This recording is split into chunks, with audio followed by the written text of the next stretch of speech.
Mesdames, Messieurs, bonjour et merci d'avoir rejoint cette pitch zone. Nous espérons que vous passez un bon congrès HLM. Nous sommes ensemble pour une petite vingtaine de minutes autour de la digitalisation de ces façades et la question pourquoi les digitaliser. Merci d'être présents et donc nous allons intervenir conjointement avec Immobilière 3F, avec Damien Verrière, directeur réhabilitation Île-de-France ici présent, avec Christophe Lheureux, directeur délégué à l'innovation également pour I3F, et Nicolas Prost, mon collègue de chez Sto, chargé de développement national habitat social. Pour ma part, je suis responsable communication de l'entreprise Sto, donc de l'industriel de la façade. Alors, en guise d'introduction, face aux enjeux de décarbonation que nous avons dans nos entités respectives, que ce soit du côté bailleur que du côté industriel, nous avons souhaité partager avec vous nos avancées sur la digitalisation, sur le BIM. Et puis, nous allons rentrer tout de suite dans le vif du sujet. Damien Verrière, est-ce que vous pouvez nous présenter l'activité de 3F ? Donc 3F est une société anonyme HLM composée de 12 sociétés au total, qui s'appelle le groupe 3F, qui se compose environ de 300 000 logements, dont on a la particularité d'avoir la moitié de notre parc en Île-de-France à travers 2 filiales. Donc vous avez quelques chiffres qui apparaissent à l'écran avec une implantation sur tout le territoire national, mais pas en Bretagne, puisque c'est d'autres filiales d'Action Logement qui sont implantées. Donc au sein de 3F, il y a ceux qui construisent les logements, il y a ceux qui les réhabilitent, c'est 2 directions différentes. Donc moi j'interviens pour la direction de la réhabilitation Île-de-France, 3F, exclusivement donc en Île-de-France, avec des volumes que vous allez voir après sur 3 activités majeures que sont la réhabilitation, la résidentialisation, c'est-à-dire l'aménagement des espaces extérieurs qui se trouvent autour de nos immeubles, et puis bien sûr un volume important d'opérations de démolition.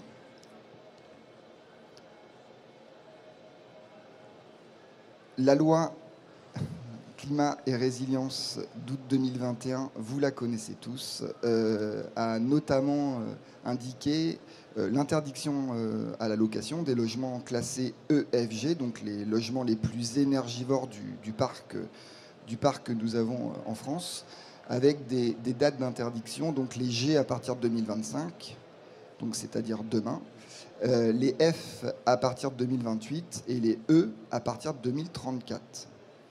Par rapport à cet impact réglementaire, qui est majeur chez tous les bailleurs, 3F a souhaité être plus ambitieux que les dates qui nous étaient imposées réglementairement.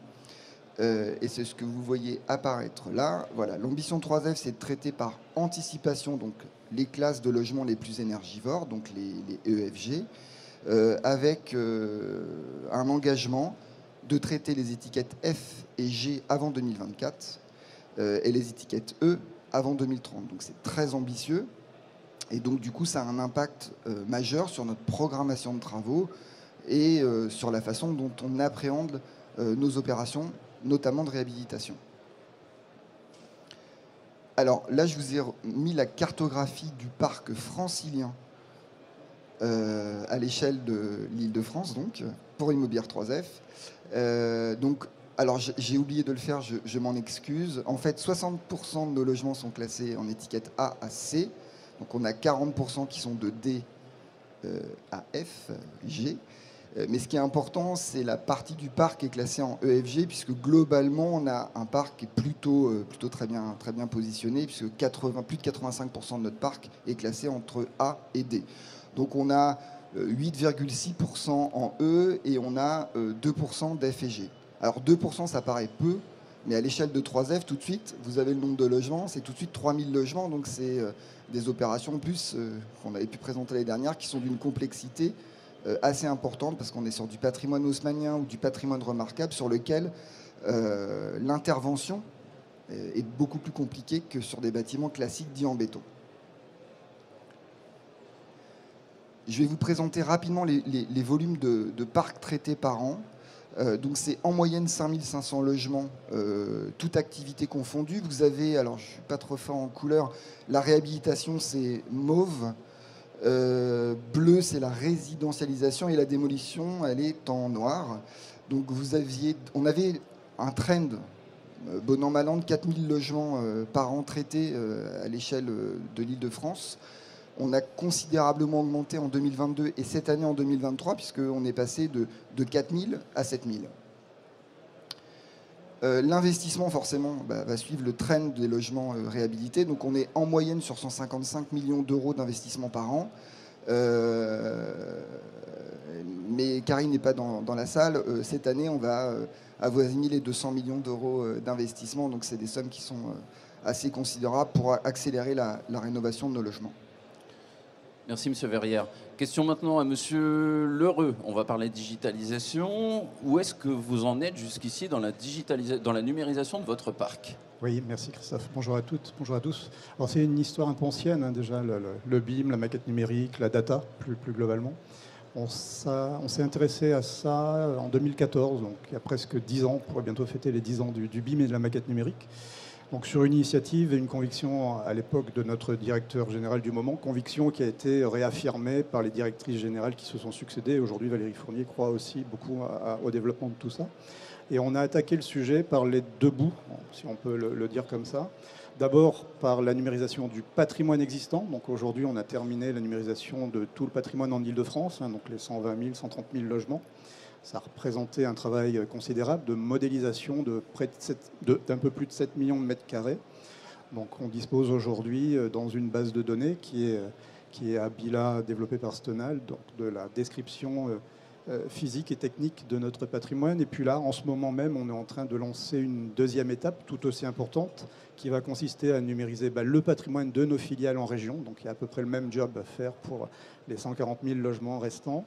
Et puis on va faire évoluer la plateforme Abila Stonal pour plus de fonctionnalités et d'ergonomie. Avec un souci, ou une préoccupation, un objectif qui est le nôtre, c'est de pouvoir mettre à disposition de la donnée de qualité au métier, et en particulier au métier de la réhabilitation. On y reviendra dans un instant. Ça, c'est l'aspect BIM exploitation, BIM gestion pour le patrimoine existant. On a aussi engagé dès 2014 une démarche de recours à la maquette numérique sur nos opérations de travaux, en construction neuve ou en réhabilitation. Et Damien va pouvoir appuyer sur le bouton de la zapette. Parfait. Depuis 2014, c'est plus de 100 opérations qui ont été lancées en BIM, principalement en neuf, mais de plus en plus en réhabilitation aussi. Aujourd'hui, en portefeuille, en activité, on a 31 opérations de réhabilitation, principalement en Île-de-France, où on demande aux équipes de maîtrise d'œuvre d'utiliser, d'exploiter la maquette numérique. Alors, on y va modestement, pas à pas, en réfléchissant à chaque fois là où le BIM peut nous être utile. Et donc, on a une analyse avec les équipes de Damien pour chaque opération, pour définir le ou les quelques cas d'usage à pousser pour ne pas se disperser. Et effectivement, on recourt plutôt au BIM sur des problématiques bien ciblées de complexité de façade, d'intervention sur des réseaux, sur des choses comme ça, là où le BIM égale 3D plus données, nous permet d'apporter une valeur ajoutée à l'instruction du dossier. Et puis il y a une magnifique image qu'on aime bien. Ça, c'est un projet tout récent. C'est une opération de réhabilitation à Fontenay-sous-Bois dans le Val-de-Marne. Et à l'initiative de l'entreprise qui est ici, Colas, vous voyez, on a développé un cas d'usage qui est la représentation en 3D de l'échafaudage pour travailler avec les équipes aux conditions d'accès, on est en milieu occupé, hein, aux conditions d'accès au bâtiment pour les locataires, aux zones de stockage des matériels, des matériaux, enfin des choses extrêmement intéressantes pour anticiper la façon dont se conduit le chantier. Merci, M. Lheureux. La question s'enchaîne à Damien Verrière cette fois. Très concrètement, à quoi tout ce travail développé par M. Lheureux vous aide dans votre activité de réhabilitation? Alors, l'intérêt du BIM pour les opérations de réhabilitation, c'est avant tout, on l'a mis en gros, maîtriser la donnée pour fiabiliser le projet. Donc on a souvent des difficultés, enfin on avait des difficultés avant qu'on BIM, ou qu'on numérise plutôt précisément, notre parc, pour donner des plans de qualité à nos maîtres d'œuvre. J'en vois quelques-uns qui voient très bien de quoi je parle. Et quand on ne donne pas des bons plans ou qu'on n'a pas les bons relevés de géomètres, forcément derrière, pour évaluer le coût des travaux, même pour nous, hein, au moment de la fiche programme, de la programmation des travaux, on est incapable de dire réellement combien ça coûte.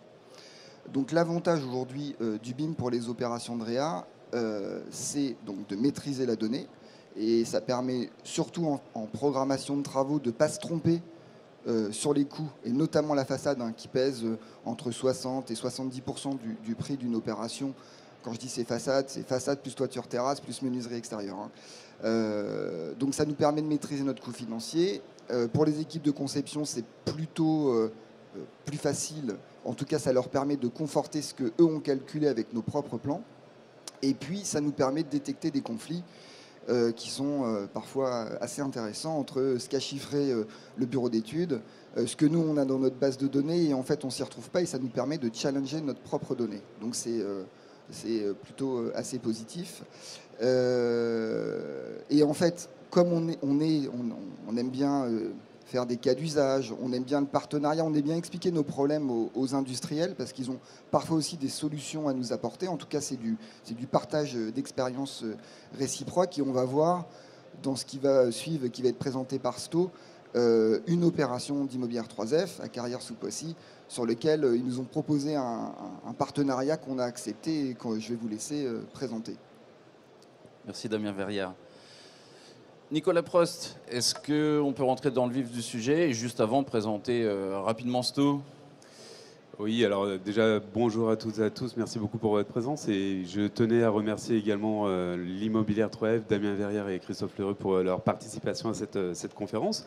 Alors je vais vous présenter rapidement l'entreprise de Sto. Sto, c'est une entreprise leader mondiale de l'isolation thermique par l'extérieur et qui tient son nom de son patron, Monsieur Stottmeister. C'est une entreprise qui se transmet de génération en génération, donc familiale. Et en France, on a cette capacité de pouvoir produire sur 2 sites de production, donc un site de production qui se trouve juste à côté d'ici en Vendée et un autre qui se trouve dans le Loiret. Et ensuite, on distribue nos solutions directement par nos propres agences. Donc on fabrique et on distribue en B2B directement aux poseurs. Notre savoir-faire est surtout axé sur l'isolation thermique, donc les ETICS, donc enduits sur isolant. Mais nous avons aussi cette capacité de pouvoir isoler les bâtiments avec des solutions de système de bardage à lame d'air ventilée. Et enfin, qui peut le plus, peut le moins, nous avons des solutions pour ravaler simplement les façades. Alors, revenons dans le vif du sujet. Pourquoi Sto pourrait s'intéresser à la digitalisation des façades? Alors c'est une bonne question. En fait, c'est vrai qu'on a l'habitude de travailler avec des bailleurs sociaux. On s'est aperçu que lorsqu'il y avait un appel d'offres, maîtrise d'œuvre, les bailleurs sociaux avaient besoin d'actualiser les plans du patrimoine. Et on s'est aperçu que les plans n'étaient pas toujours, soit juste parce que le bâtiment avait subi des rénovations, soit que les plans étaient un peu anciens, soit qu'ils étaient tout simplement absents. Et donc, du coup, on a décidé de lancer dès 2024 un service dédié spécifiquement pour les bailleurs sociaux qui s'appelle Sto Capture, qui va viser à numériser les façades du bâtiment. Alors, en quoi ça consiste ? Alors, on va avoir 3 étapes. La première, donc on va scanner le bâtiment pour obtenir un nuage de points. Et ça va être la base de travail de Sto Capture. Donc, cette première étape, qui va être suivie de la deuxième, où à partir de ce nuage de points, on va avoir une équipe qui va retracer les nuages de points pour en extraire toutes les données métrées, surface, calcul de volume. Et enfin, on peut aller jusqu'à la fourniture de plans DXF, maquette 3D AutoCAD, voire recherche, colorimétrie et aspect de surface pour obtenir des plans colorés. Voilà. D'accord, donc c'est un service qui est en cours de mise en place, qui n'est pas encore disponible aux bailleurs sociaux. Donc 2024, néanmoins, ouais. voilà, donc Monsieur Verrière le citait, on a un cas concret dont vous pourriez parler, Nicolas ? Oui, alors c'est vrai que quand j'en ai parlé à Damien Verrière, on voulait faire un test sur leur patrimoine, et donc il m'a proposé de pouvoir faire ce test sur une opération qui est déjà en cours de rénovation énergétique, qui est orchestrée par le groupe Arcane, donc Madame Obsor qui est présente ici dans la salle, que je salue au passage. Et c'est sur ce patrimoine en fait que nous avons réalisé notre test que je vais pouvoir vous expliquer. Donc voici le résultat du nuage de points qui est extrait justement de l'élément du service de capture. Donc c'est à partir de ce nuage de points où on voit la fidélité de la reproduction, hein, puisque c'est un outil qui va scanner envoyer 600 000 points secondes à 360 degrés pour nous permettre d'obtenir cela. Et à partir de là, on va pouvoir scinder chaque façade du bâtiment pour obtenir justement les métrées précises. Donc là, on voit le plan de masse et chaque façade numérisée par le nuage de points. Le deuxième service, donc là, on va rentrer plus dans le détail des surfaces brutes et des points singuliers, avec notamment, par exemple, ici, un total sur un bâtiment de 1005 m² 46 de surface de façade. Donc c'est assez précis, on est précis au centimètre près. Pour vous donner un ordre d'idée. Et voilà un peu comment c'est précisé. Donc on va avoir un plan de masse. Chaque façade est représentée ici matérialisée par un trait rouge. Et on va avoir ensuite la cotation de toutes les données de la façade, très précises. Et enfin, pour terminer, les plans 2D DXF ou maquettes 3D numériques, suivis d'un potentiel de colorimétrie et recherche matière sur les bâtiments, dont ici des exemples réalisés par le service TODesign. Donc ici, sur ce qu'on peut voir, on a plusieurs variantes esthétiques sur le même bâtiment, c'est bien ça, Nicolas? Oui, voilà, donc c'est vrai que chez Sto, on va avoir une grande variété esthétique. On peut avoir des revêtements collés type briques, mosaïque de verre, on peut avoir des enduits différents avec des textures différentes, des technologies aussi différentes qui vont permettre d'avoir des façades qui sont auto-nettoyantes. Mais on a aussi une usine qui va fabriquer des modélisateurs de façade si on est sur des architectures qui peuvent avoir justement des corniches, des corbeaux, un petit peu plus de richesse et de noblesse en façade. Donc voilà un exemple de ce qui est possible de faire, en tout cas.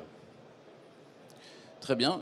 L'heure ayant tourné néanmoins, est-ce qu'on pourrait prendre un peu le temps pour prendre un peu le recul nécessaire? On a parlé digitalisation. En quoi est-ce que la digitalisation pourrait nous aider, que ce soit le bailleur social ou l'industriel, à contribuer à nos objectifs de décarbonation? On voit effectivement que c'est un outil qui... Enfin, on voit qu'il y a vraiment une accélération de la massification de la rénovation énergétique. Et donc, il faut vraiment se préparer à des vagues où on va devoir rénover beaucoup plus vite et beaucoup plus intensément. Donc, cet outil de digitalisation, ça va permettre de pouvoir mieux programmer ces budgets pour rénover. Alors là, je parle pour les bailleurs sociaux, hein, mais ça va permettre aussi de pouvoir anticiper plus rapidement et plus massivement, justement, gagner du temps pour rénover simplement les parcs. Merci Nicolas. Et en guise de conclusion, avec la même question, digitalisation, décarbonation, Monsieur Verrière? En fait, aujourd'hui, pour 3F et pour beaucoup d'autres opérateurs, l'enjeu majeur, c'est pas le parc que l'on est en train de construire, c'est le parc existant. Avec un taux de renouvellement du parc français de quelques pourcents, on sait que les efforts qu'on doit faire, c'est donc le parc existant, et c'est pour ça qu'on a développé la démarche chez 3F de numériser la totalité de notre parc pour permettre d'accélérer et de massifier la réhabilitation. C'est pour ça qu'on a ces volumes. Les outils qui sont développés par les équipes de Christophe nous permettent d'être plus efficaces et d'être plus en mode industriel que ce qu'on faisait précédemment. Merci Monsieur Verrière. Monsieur Lheureux, également pour une phrase de conclusion, digitalisation, décarbonation? Non, il veut pas. Merci. L'heure me dit que nous pouvons prendre une ou deux questions. Est-ce que ces messieurs, dames en auraient?